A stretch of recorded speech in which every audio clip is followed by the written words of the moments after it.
तो दिल्ली में बीजेपी की राष्ट्रीय कार्यकारिणी की बैठक और जेपी नड्डा के कार्यकाल को 1 साल के लिए बढ़ाया गया है। भाजपा अध्यक्ष के तौर पर 1 साल के लिए कार्यकाल बढ़ा दिया गया है।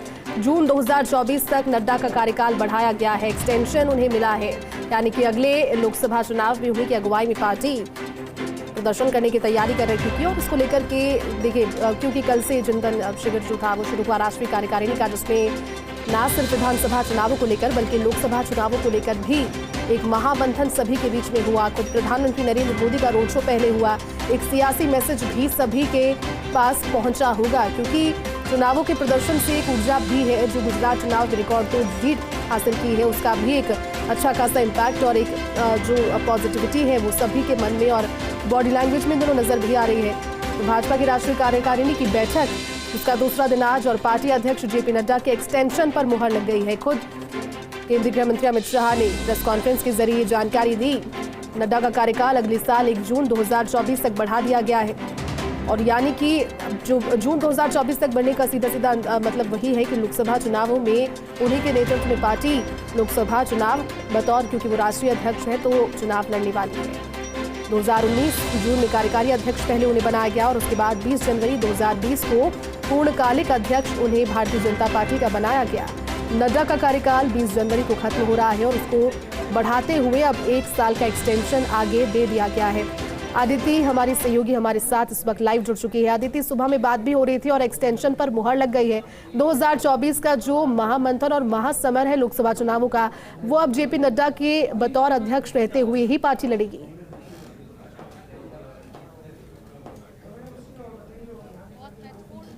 क्योंकि इस कार्यकारिणी में अगर नरेंद्र मोदी एक बार फिर से जीत का मंत्र फूंकना चाह रहे थे और चाह रहे थे कि कार्यकारिणी के तमाम सदस्य एक बार फिर उस मोटिवेशन के साथ वापस लौटें, कार्यकर्ताओं को वही फीडबैक देकर आएं, और जहां पर सेवा ही संगठन की बात हुई, गरीब कल्याण की बात हुई, वहां सबसे बड़ा मुद्दा ये था कि सर्वसहमति से ये तमाम जो लोग हैं कार्यकारिणी के सदस्य, उन्होंने जेपी नड्डा का कार्यकाल 1 साल बढ़ाया। यानी कि अब 2024 का जो चुनाव है वो जेपी नड्डा के अध्यक्षता में ही रहेगा। देखिए, सर्वसहमति से समर्थन मिला, जो अमित शाह ने ये कहा, और अमित शाह वो व्यक्ति हैं जिन्होंने सबसे पहले इस पार्टी को असंभव, इस पार्टी को जिसे माना नहीं जा रहा था कि भारतीय जनता पार्टी देश की कभी सबसे बड़ी पार्टी में तब्दील होगी, अमित शाह के कार्यकाल में ये तमाम चीजें हुई, और उन्होंने आज जेपी नड्डा के कार्यकाल की तारीफ करी, उनके काम करने के तरीके, और उन्होंने आंकड़े भी बताए। उन्होंने कहा कि किस तरीके से, ऐसे में राजनाथ सिंह ने प्रस्ताव रखा था और आपको बता दें सर्वसहमति से इस प्रस्ताव को सहमति मिली।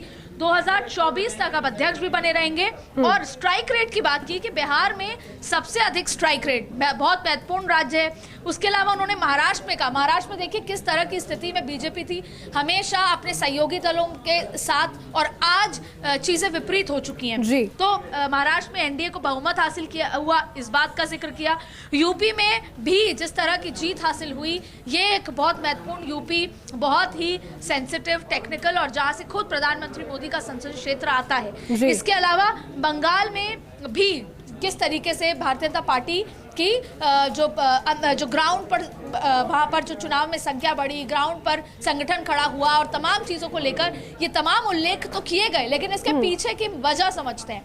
देखिए, जेपी नड्डा वो व्यक्ति हैं जिनको माना जाता है कि बहुत पेशेंस है, उसी पेशेंस की वजह से आज वो इस मुकाम पर पहुंचे। जेपी नड्डा के लिए बीच में इस तरह की बात कही जा रही थी कि जब वो खुद राष्ट्रीय अध्यक्ष होने के बावजूद हिमाचल का चुनाव में ऐसा परफॉर्मेंस रहा तो क्या उनका कार्यकाल बढ़ाया जाएगा। लेकिन गुजरात में इतनी जबरदस्त जीत, देखिए चुनाव जो होता है वो सामूहिक लड़ा जाता है, नरेंद्र मोदी का चेहरा होता है, संगठन होता है, राष्ट्रीय अध्यक्ष होते हैं, जमीन पर कार्यकर्ता होता है, तो ये तो एक सामूहिक प्रक्रिया है। लेकिन उस मोमेंटम को बरकरार रखते हुए आगे बढ़ते रहना, जब बैठक होती है तो बीएल संतोष सीनियर व्यक्ति हैं, संगठन महासचिव हैं, राष्ट्रीय संगठन, उनको समझना, राष्ट्र महामंत्री को, फिर नरेंद्र मोदी के उद्देश्य को समझना, संघ की तमाम बातों को साथ में लेकर चलना, यही खूबी जेपी नड्डा के अंदर। और फिर जब पार्टी का इतना वरिष्ठ व्यक्ति अमित शाह के जैसे कद्दावर व्यक्ति जब तारीफ करें उनके कार्यकाल की, तो जाहिर तौर पर उनका स्ट्रेचर और बढ़ जाता है। और ऐसे में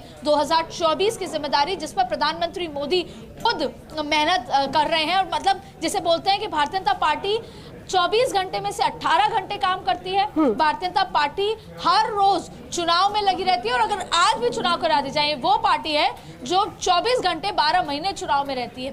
और बिल्कुल अदिति, और ये चुनावों की जाहिर ही एक तरीके की प्रक्रिया, क्योंकि आप समझ जिस तरह से बता भी रही हैं और आप समझा भी रही हैं कि एक जो बिगुल है वो बच चुका है, और पहले कार्यकारी अध्यक्ष 2019 में, उसके बाद पूर्णकालिक अध्यक्ष 2020 में, और अब 1 साल का एक्सटेंशन और उन्हें मिल गया है। यकीनन जो पूरी परफॉर्मेंस रही किसी भी योजना, किसी भी अभियान को लोगों तक पहुंचाने की, उसका एक बहुत अच्छा इम्पैक्ट पार्टी में भी गया है, और उस बदौर उन्हें ये जो एक्सटेंशन पर मुहर लगी है ये वो डिजर्व भी कहीं ना कहीं करते हैं। बहुत बहुत शुक्रिया आदित्य पूरी जानकारी के लिए और हमारे साथ जुड़ने के लिए।